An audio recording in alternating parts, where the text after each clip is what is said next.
en ese foro de la ultraderecha mexicana y la ultraderecha del mundo, ese foro precisamente ahí en España. Un foro, querido Jaime, que hoy planteó el presidente López Obrador, pues ocurre algunos días antes de que sea la segunda vuelta de elecciones en Brasil. El presidente López Obrador hoy hizo una serie de planteamientos muy, muy fuertes. Comentó que antes de la elección en Brasil, pues se reunían en España estos sujetos, Ernesto Zedillo, Felipe Calderón, José María Aznar, el de Váyase, ¿no?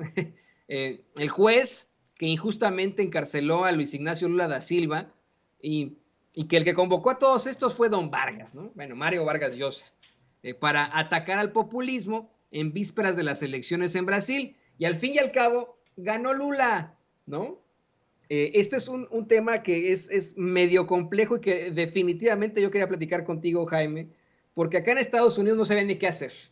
Se planteaba cómo es que, pues acá en Estados Unidos no eran muy fans el gobierno actual del gobierno de Jair Bolsonaro, por ser tan cercano a Trump, cómo es que trataron de mantener las apariencias, porque pues tampoco están de acuerdo con la izquierda latinoamericana, pero que se pusieron en esa situación terrible. Uno de los primeros, querido Jaime, en reconocer el triunfo de Lula anoche fue Joe Biden, ¿no? Esa sí es una realidad. Mientras estos pobres, pues hicieron sus intentos con Don Vargas para que no ganara Lula. Yo sé quién exactamente como lo planteó López Obrador, quién chingados le va a hacer caso a estos pobres, ¿no? Pues sí, pero fíjate que yo creo que es interesante que quienes siguen defendiendo, quienes siguen encabezando esta cruzada de la derecha conservadora, sean personajes que en muchos sentidos, pues han sido, por ejemplo, pensemos el caso de José María Aznar, ¿no? Fue un hombre que colaboró y mucho en la guerra de Estados Unidos contra Irak, ¿no? Un títere prácticamente de Estados Unidos. Pensemos en Mario Vargas Llosa, que al igual que personajes como Carlos Salinas de Gortari y Enrique Peña Nieto, pues se arrojó en brazos de Isabel Presley y dijo, no, de aquí soy, ahora a partir de ahora soy español porque los peruanos no me entienden, ¿no? Y ves tú el caso de Felipe Calderón, que encuentra en estos foros la resonancia, los ecos que él quiere escuchar para que se reconozca su legitimidad como expresidente de México, o el ladrón de Ernesto Zedillo, ¿no? Y toda esta gente se tapan sus vergüenzas cuando concurren a este tipo de encuentros. Todos estos les encanta hacerles el papel de lacayo de Estados Unidos y todos ellos no se han dado cuenta que están ciegos ante una nueva realidad. Y lo lamentable es que a veces también Washington insiste en permanecer ciego. Fíjate ya nada más cuántos gobiernos son, Toño. Son, fíjate, empezando por Argentina, Bolivia, ahora Brasil, cuando en enero inicia el mandato Lula da Silva, eh, Colombia, Venezuela, Cuba, Honduras, México. O sea, ya son un titipuchal de países que han optado por cambiar de bandera. De la derecha se ha dado un golpazo hacia la izquierda. ¿Y por qué? Porque a veces yo digo que a veces es muy importante tener memoria histórica. Tú te recordarás que antes de la pandemia, una de las grandes preocupaciones eran la serie de manifestaciones que había en toda América Latina, en Colombia, en Brasil. Había protestas en todos lados. ¿Por qué? Porque ya nadie aguantaba este modelo económico neoliberal. Y de alguna manera la pandemia contuvo esta ola de protestas y en buena medida lo interesante del caso es que la pandemia se convirtió en un factor que contuvo esta ola de rabia, permitió el inicio de la transición, permitió a los gobiernos como el de México sentar las bases de una transición a la democracia pacífica.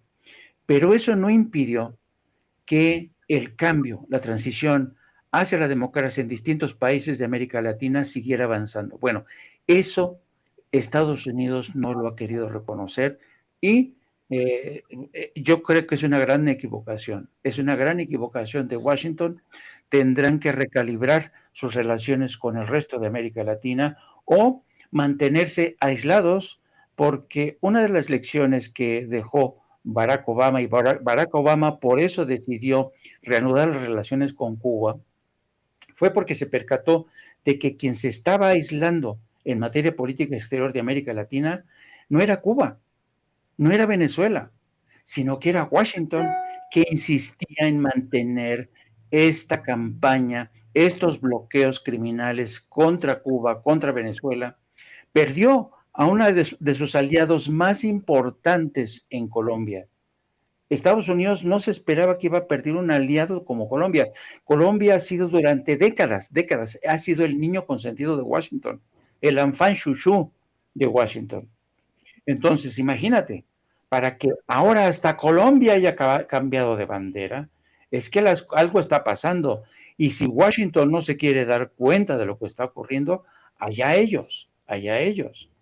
Pero al igual que Washington, son algunos en la Unión Europea que tampoco quieren percatarse o de plano siguen sin entender la realidad de América Latina. A mí realmente me resulta sorprendente que desde España, que nos conquistó, siguen teniendo tan poco conocimiento de la realidad política, económica y social de México.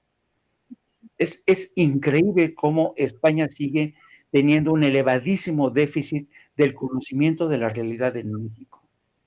Así es que yo creo que mientras Washington insista con operar, porque Estados Unidos es una nación autista, es una nación autista.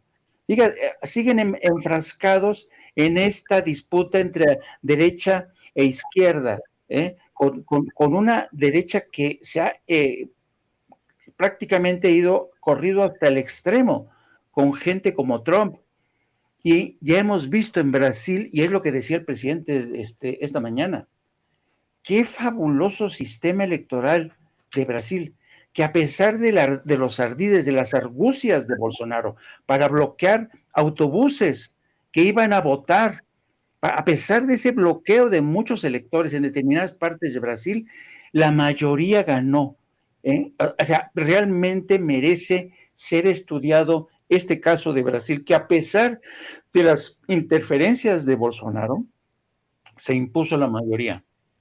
Así es que yo creo que sacar lecciones de realidades políticas como la que acaba de ocurrir en Brasil, una nación que es un gigante. Imagínate lo que es administrar un sistema electoral de ese calibre.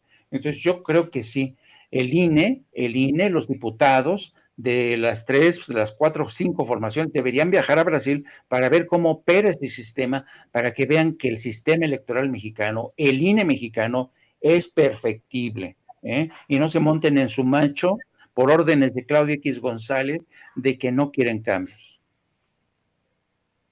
Así es, tendría que pues, quedar exhibido eso desde el principio en cuanto a la reforma electoral y yo estoy también esperanzado en que en algún momento puedan ir cualquier tipo de legislador, que lo reciba nuestra queridísima Lina Duarte ahí en Sao Paulo, que lo salude ahí, nos diga, a ver, véngase Marco Cortés, bueno, él es el dirigente del partido, ¿no?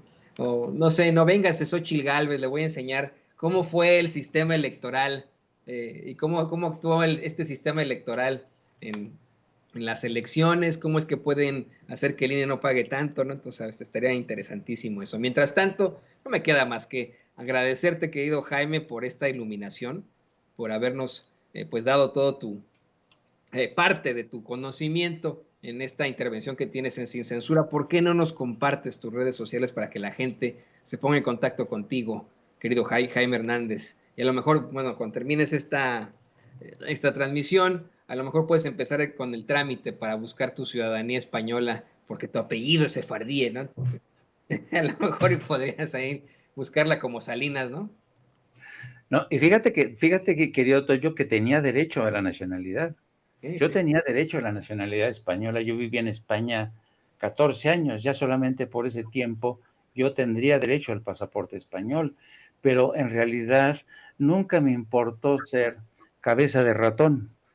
Nunca, nunca, nunca. Por eso yo regresé a mi país después de haber estado tantos años en España, tantos años en París y Bélgica, tantos años en Estados Unidos, porque yo quería regresar a mi país. Hay quien no entiende este deseo de regresar a tu patria para seguir haciendo patria, pero pues es que ya yo, por eso a mí me cuesta tanto trabajo entender a la gente que amasa fortunas para después irse a disfrutárselas a otros países. Claro. Deberían de seguir, fíjate, deberían de seguir el ejemplo de nuestros paisanos en Estados Unidos, que es nuestra gente que sufre tanto, trabajan de verdad. ¿Y sabes cuál es su sueño, Toño? Regresar Regresar a también a México su y construir una país. casa en México. Exactamente, regresar a seguir haciendo patria. Esos son los mexicanos de verdad, no estos traidores que tienen residencias por aquí, residencias por allá, como el señor Bueno, pero Salinas de Gortari. ahí Así es que, hablamos bueno, de las popós grandes, mi querido Jaime. Yo aquí no me voy a cansar de solicitarle a los mexicanos que viven acá y que tienen la posibilidad de naturalizarse que lo hagan. No sabes lo importante que es eso, lo mucho que necesitamos el voto de los mexicanos y de sus hijos acá en Estados Unidos. Y bueno, o sea, entiendo perfectamente que en sitios como España, que en el que por mucho que se intente el lazo, pues están muy, muy lejos de nosotros y nuestra realidad es distinta. Entiendo que ahí no puedan ocurrir ese tipo de lazos, pero acá entre México y Estados Unidos, que tú mismo has comentado, somos hermanos a veces que compartimos, no a veces, somos hermanos siameses que compartimos órganos. Aquí sí creo que nuestros paisanos, los que puedan, se naturalicen y por favor voten en las próximas elecciones, porque si usted cree que bien, que tuvimos una amenaza con Bolsonaro, espérese cuando regrese Trump o cuando nos saquen a Ron DeSantis, el aprendiz de Adolf Hitler, como el candidato de los republicanos, o que nos pongan a un demócrata antiinmigrante, ¿no? Porque esas son otras. Así que yo ahí sí considero que aquí sí, por favor, hágase usted ciudadano. No sé qué opinas tú de eso, querido Jaime, ya para cerrar. no, yo creo, y es un consejo sabio que les voy a dar, siempre es mejor tener un pasaporte o dos o hasta tres pasaportes. Siempre es bueno tener más pasaportes, siempre, siempre. Más de un pasaporte el mexicano, si ustedes pueden tener dos o tres, esto no va en contra de su mexicanidad, ni de su amor por su patria, no, no, no, no. Pero porque de cualquier forma, ustedes, sobre todo los que viven en el extranjero, saben muy bien que la identidad mexicana nunca se borra, nunca, nunca. Ustedes la llevan dentro y su experiencia en el extranjero les permite acumular conocimientos, cultura, civismo, tener más ideas de muchas otras cosas. Por tanto, otra cosa es que convertirse en español o de otra o esconderse en Israel tenga el propósito de cubrirse las espaldas. Ese es otro rollo completamente distinto. Pero yo nunca he estado en contra de la gente que tiene una, dos o tres o más nacionalidades. ¿Por qué? Porque los mexicanos de hoy somos más cosmopolitas, ya no somos, sobre todo nuestros hijos, ya no tienen una identidad granítica, ¿no? Nuestros hijos ya, yo tengo hija casada con estadounidense, en fin, y eso suma, no resta a su mexicanidad, a su amor por México. Así es que yo opino en ese sentido. Y ahora sí me despido, querido Toño, les pido que me sigan a través de mi programa No Apto para Cínicos, donde vamos a seguir tratando este tipo de temas. Transmitimos todos los días a partir de las 14 horas. También les pido que me sigan a través de mis redes, a través de mi cuenta personal, @Jaime Journo, y también les pido que nos sigan a través de la sección de La Jornada Sin Fronteras, donde llevamos hoy una historia del duro regreso, del amargo regreso de muchos venezolanos que emprendieron con ilusión su viaje pensando que a lo mejor llegarían y se quedarían en Estados Unidos y que hoy regresan después de haber sido expulsados por Estados Unidos, repatriados por México, y hoy se enfrentan muchos con esta triste realidad de volver a empezar de cero.